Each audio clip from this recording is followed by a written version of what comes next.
Di awal film diperlihatkan pria bernama Sang Jin yang lagi melihat video calon istrinya bernama Su Yeon. Video tersebut memberitahu jika sekarang Su Yeon lagi dalam perjalanan menuju ke Jerman dan dia juga memutuskan untuk membatalkan pernikahan dengan alasan akhir-akhir ini dia merasa mereka berdua tidak cocok dikarenakan sikap dingin yang akhir-akhir ini Sang Jin berikan. Awalnya dia berniat untuk memberitahukan hal ini secara langsung, tapi karena tidak siap melihat respon yang akan Sang Jin berikan, jadi hal ini dia sampaikan lewat video saja. Mengetahui semua itu tentu membuat Sang Jin sakit hati, tapi belum sepenuhnya karena masih 50-50. Jadi dia harus memastikannya terlebih dahulu. Siapa tahu si Yeon hanya bercanda, apalagi memang sikap Su Yeon yang dikenal egois.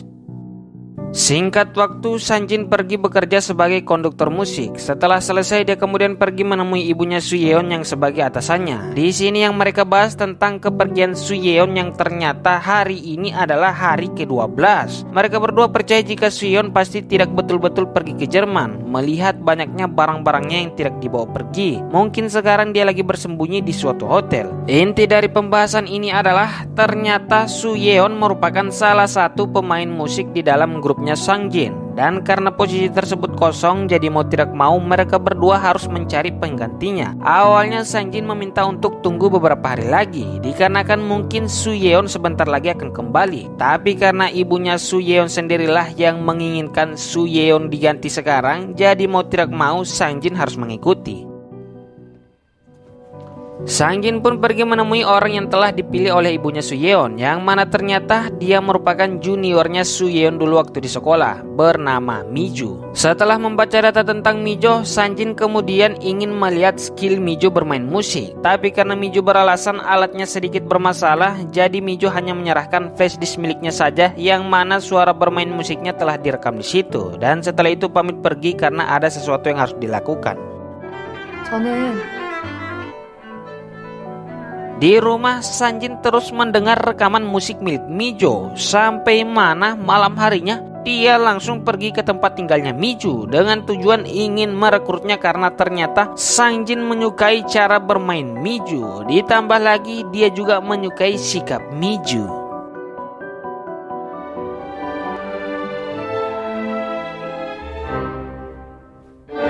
Pagi harinya Mijo langsung mulai latihan bersama Sang Jin. Setelah selesai di sini, Sang Jin bersama dengan ibunya Su Yeon dan rekan yang lain lagi membahas tentang penampilan Mijo. Rekan yang lainnya sedikit kurang puas, sedangkan menurut Sang Jin dia puas karena untuk hari pertama penampilannya cukup baik sebagai pemula.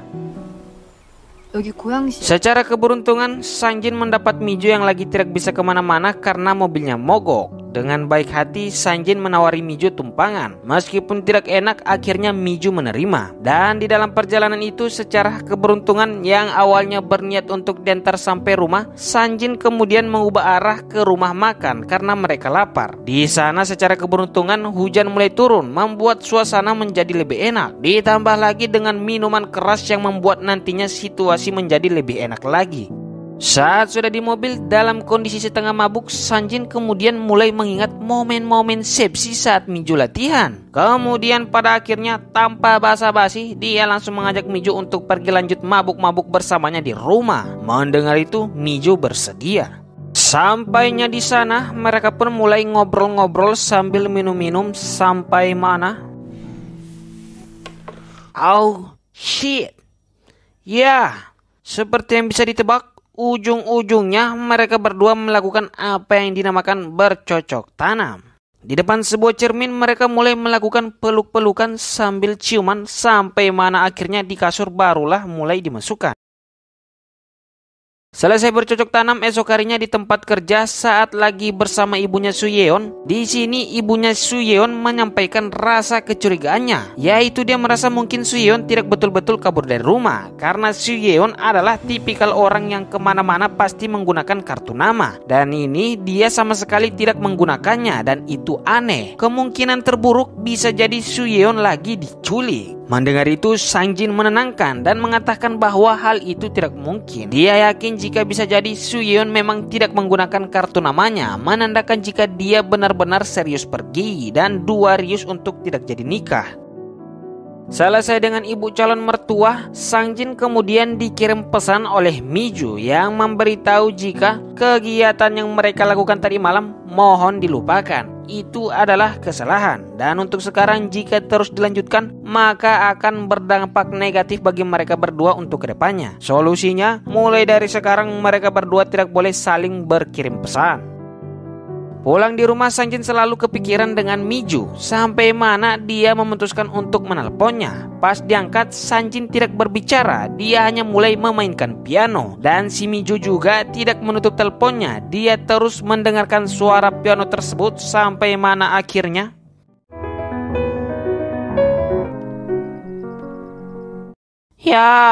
mereka berdua bertemu kembali dan terjadilah ronde kedua.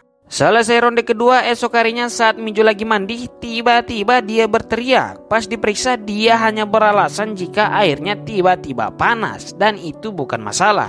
Kita pun dibawa ke 3 bulan yang lalu, tepatnya saat si Sang Jin bersama Soo Yeon baru saja sampai di Seoul untuk menetap di rumah baru mereka dan berencana akan melakukan pernikahan. Di situ di bandara, tanpa sepengetahuan si Sang Jin, dan memang pada waktu itu dia belum kenal, ternyata si Miju ada di situ. Setelah diketahui alasannya, ternyata dia hanya datang dengan ingin memberikan kunci rumah baru mereka. Meskipun niatnya baik, tapi si Soo Yeon tidak menyambut baik karena pertemuan mereka berdua dirahasiakan kepada si Sang Jin.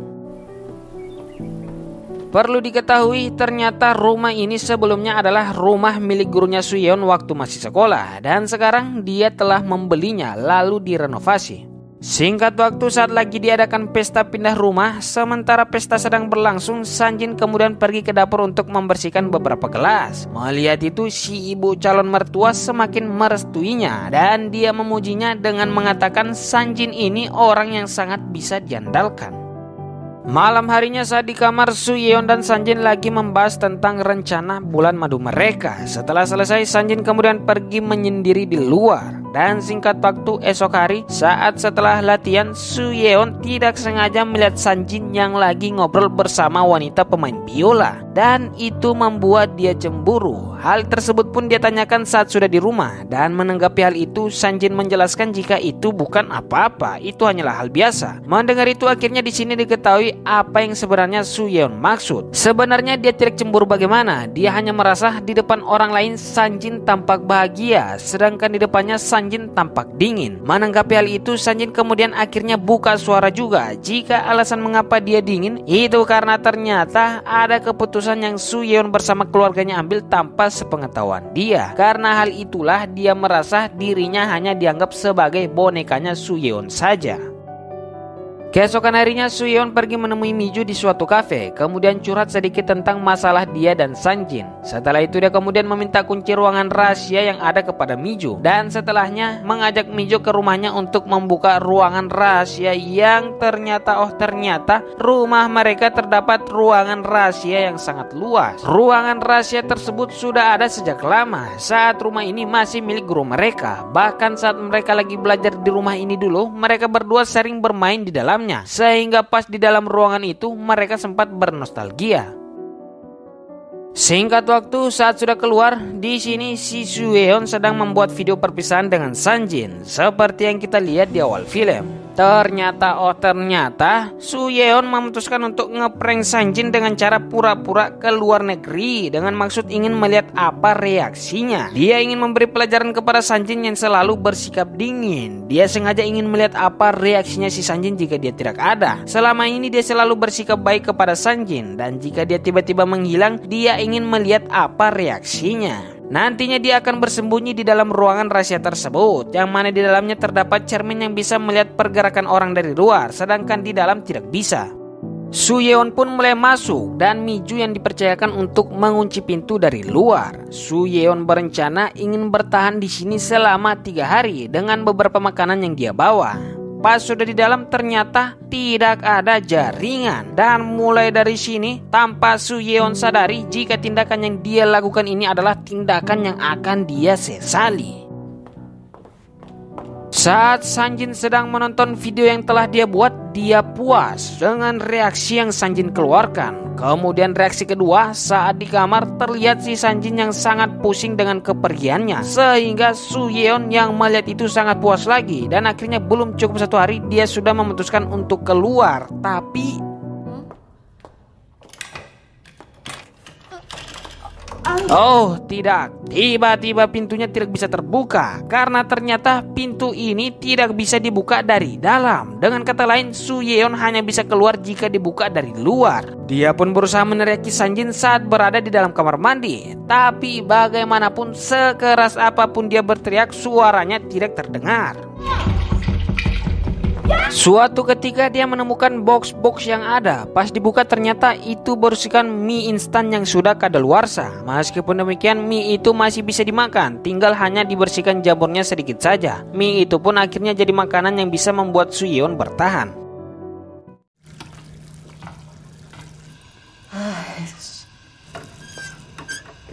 Singkat waktu saat Soo Yeon melihat Miju yang tiba-tiba masuk di rumahnya, tentu itu membuat dia heran karena bagaimana caranya? Kan ada si Sanjin, kok Miju bisa masuk? Sehingga akhirnya dia menyadari jika Miju ada niat jahat. Alasan pertama, Miju pasti tahu jika dirinya terjebak dan mengapa dia membiarkan itu. Alasan kedua, kenapa dia berani masuk di rumahnya padahal ada calon suaminya. Dan betul, perasaan itu terbukti saat Miju mengajak dia berbicara sambil memanas-manasi dirinya. Di sini Miju bertanya jika dia membantu Soo Yeon lepas, apakah Soo Yeon memaafkannya? Mendengar itu, si Yeon mengiyakan dengan cara memberi getaran. Tapi justru Miju malah ingin melakukan sesuatu yang tidak bisa dimaafkan oleh Miju. Dan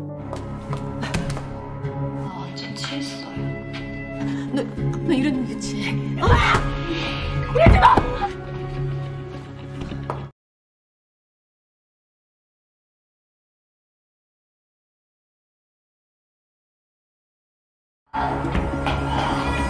ya, semua adegan panas yang dilakukan oleh calon suaminya dan sahabatnya disaksikan dengan jelas oleh Soo Yeon yang tidak bisa berbuat apa-apa. Dan tentu itu sangat menyakiti hatinya.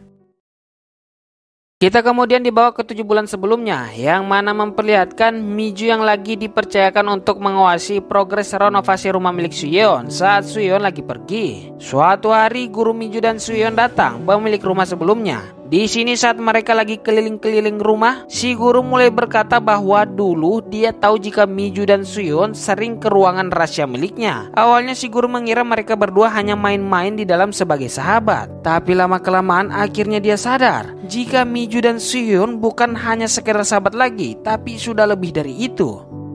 Singkat waktu saat renovasinya sudah selesai, tinggal menunggu kepulangan Soo Yeon. Tiba-tiba Soo Yeon menelpon mengabari jika dirinya akan pulang bersama calon 와, 나는 Kembali ke saat Soo Yeon lagi terjebak. Di sini dia kembali melihat calon dan sahabatnya lagi bercocok tanam untuk kedua kalinya. Dan singkat waktu esok harinya dia kembali diajak bicara oleh Miju yang hanya ingin memberitahu jika mulai dari sekarang dia ingin mengambil kehidupan Soo Yeon. Dengan kata lain, dia ingin memiliki Sangjin. Tentu mendengar itu Soo Yeon marah sehingga secara spontan dia memutar keran yang ada sehingga membuat air menjadi panas. Dan ternyata itu alasan mengapa Miju berteriak. Merasa ada yang rusak saat Miju sudah tidak ada, Sanjin kemudian memanggil orang untuk memeriksa kamar mandi miliknya. Setelah diperiksa tidak ada masalah, dan saat mereka lagi ngobrol, di sini Soo Yeon berusaha menerima mereka, tapi belum ada hasil. Memang sempat didengar oleh si orang, tapi dia merasa itu adalah setan. Ditambah lagi tiba-tiba kerannya menyala, sehingga itu membuat si orang langsung pergi. 출입국 기록도 없고. 그러니까 Saat Sanjin sedang bersama ibu calon mertua, di sini si calon mertua mulai yakin jika anaknya betul menghilang, dan karena hal itu dia akan lapor polisi untuk mencari keberadaan anaknya. Singkat waktu polisi mulai melakukan pencarian. Hal yang pertama polisi periksa adalah rumah milik Soo Yeon sendiri dengan tujuan ingin memastikan apakah Sanjin tidak ada kaitannya dengan menghilangnya Soo Yeon. Saat sedang melakukan pemeriksaan, Sanjin tidak melakukan gerak-gerik mencurigakan sehingga akhirnya dia aman karena memang dia tidak tahu apa-apa. Hari-hari pun berlalu, Soo-yeon lagi tersisa di dalam ruangan sedangkan Sang-jin dan Mi-ju lagi asik berduaan. Sampai mana suatu ketika saat ke rumahnya Mi-ju, Sang-jin tidak sengaja melihat password kunci rumah milik Mi-ju yang mana sama dengan tanggal lahir milik Soo-yeon. Hal tersebut pun dia tanyakan, tapi Mi-ju beralasan jika itu hanyalah password yang ditinggalkan oleh pemilik rumah sebelumnya. Saat lagi bekerja, ibu calon mertua datang menghampiri, kemudian menunjukkan sesuatu yang dirasa janggal. Mereka kemudian melihat video perpisahan milik Soo-yeon, yang mana jika diperhatikan dengan jelas, dari pantulan cermin yang ada, terdapat satu tangan, yang mana itu berarti saat Soo-yeon membuat video ini, dia bersama seseorang, dan itu dirasa aneh. Sang-jin kemudian baru menyadari bahwa ternyata tangan tersebut adalah milik Mi-ju dengan bukti kalung yang dia pakai. Sang-jin tentu tahu jika kalung itu milik Mi-ju, tapi hal ini belum dia beritahukan kepada ibu calon mertua. Dan saat itu juga Sang-jin langsung pergi menemui Mi-ju.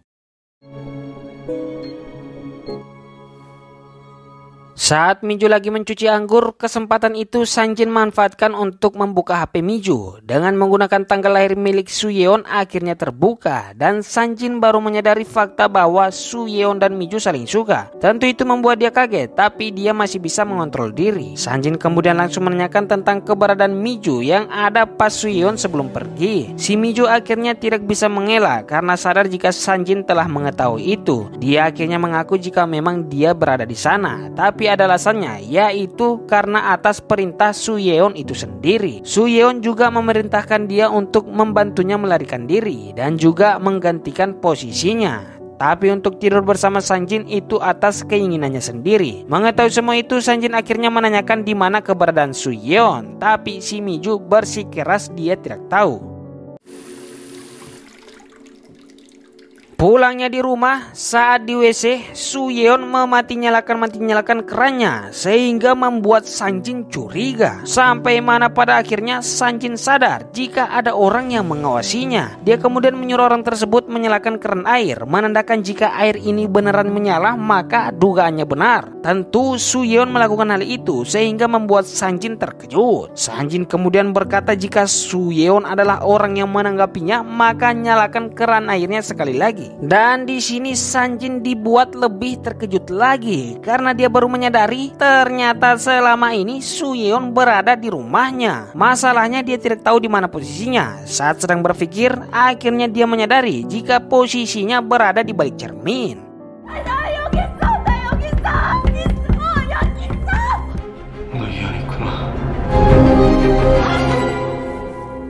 Saat ingin dihancurkan, Sang-jin berubah pikiran karena dia baru sadar jika selama ini aksi bercocok tanamnya dilihat oleh Soo-yeon. Dan karena hal itu dia tidak jadi menyelamatkannya karena masih belum siap dengan apa yang akan terjadi ke depannya.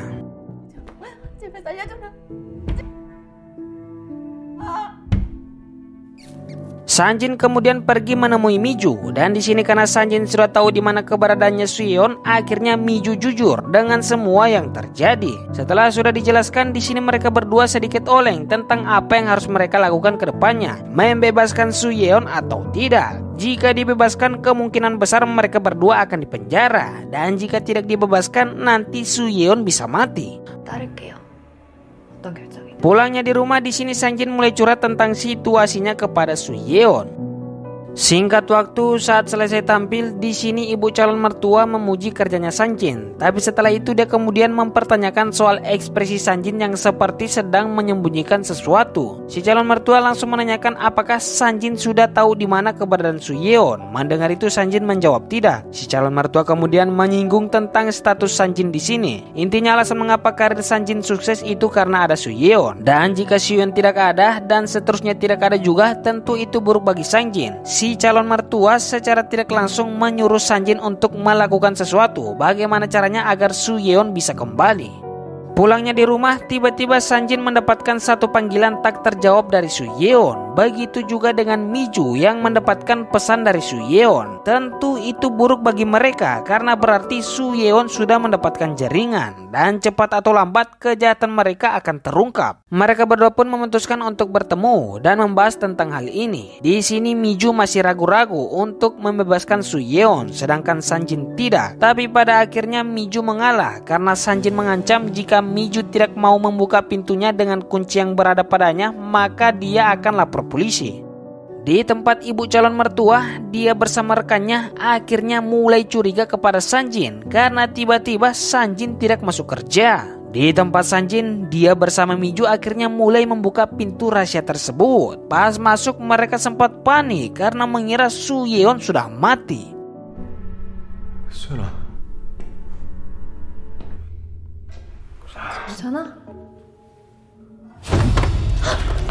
Pas Su Yeon sudah sadar, dia langsung mengguncang-guncang si Miju sehingga si Miju mengira Su Yeon sudah gila. Miju pun membujuk Sanjin untuk meninggalkan Su Yeon, tapi Sanjin menolak karena dia lebih memihak kepada Su Yeon. Miju pun kena dorong sehingga dia terkepar. Lalu setelah itu Sanjin bersama Su Yeon keluar meninggalkan dia.